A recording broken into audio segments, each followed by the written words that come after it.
جب چوہے نے ہیرا کھا لیا تو مالک پریشان، چوہے کو پکڑنے کے لیے مارنے کے لیے کوشش کرتا ہے، لیکن چوہا ہاتھ میں نہیں آتا، چوہا قابو میں نہیں آتا۔ آخرکار وہ مالک کسی شکاری کے پاس جاتا ہے، اسے لے کر آتا ہے، شکاری آتا ہے مالک کے گھر میں چوہے کو پکڑنے کے لیے تاکہ اس سے ہیرا واپس لیا جائے۔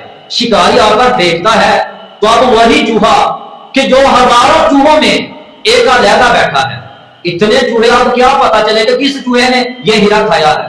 تو شکاری اپنے دماغ سے سوچتا ہے کہ وہ جو ایک چوہا سارے چوہوں سے علیحدہ بیٹھا ہے، بالکل علیحدہ ہے، بڑے آرام سے علیحدہ مزے لے رہا ہے، ظاہر بات ہے اسی چوہے کے پیٹ میں ہیرا ہوگا۔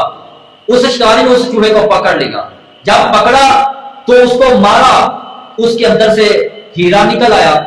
مالک بڑا حیران پریشان شکاری سے پوچھتا ہے، ارے آپ کو کیسے پتا اتنے چوہے، تو آپ کو کیسے پتا کہ اس چوہے کے پیٹ میں ہیرا ہے؟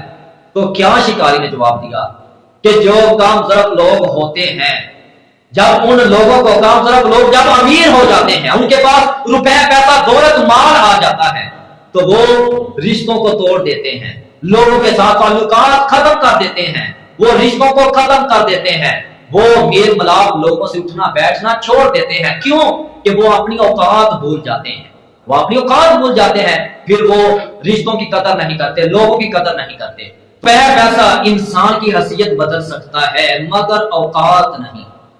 اور آپ کو پتا ہے کہ جب درخت کی اوقات سے زیادہ پھل لگتا ہے تو کیا ہوتا ہے؟ شاخیں، ڈالیاں، ٹہنیاں ٹوٹ جاتی ہیں۔ جب درخت کی اوقات سے زیادہ پھل لگے گا، ٹہنیاں ٹوٹیں گی۔ اسی طرح جب انسان کی اوقات سے زیادہ پیسہ ملتا ہے تو انسان اپنی اوقات بھول جاتا ہے اور کیا کرتا ہے؟ رشتوں کو توڑنا شروع کر دیتا ہے۔ آخر انجام کیا نکلتا ہے کہ درخت کی ٹہنیاں ٹوٹتی ہیں، درخت اپنے پھل سے محروم ہو جاتا ہے اور انسان اپنے قیمتی خالص مخلص قریبی رشتوں سے محروم ہو جاتا ہے۔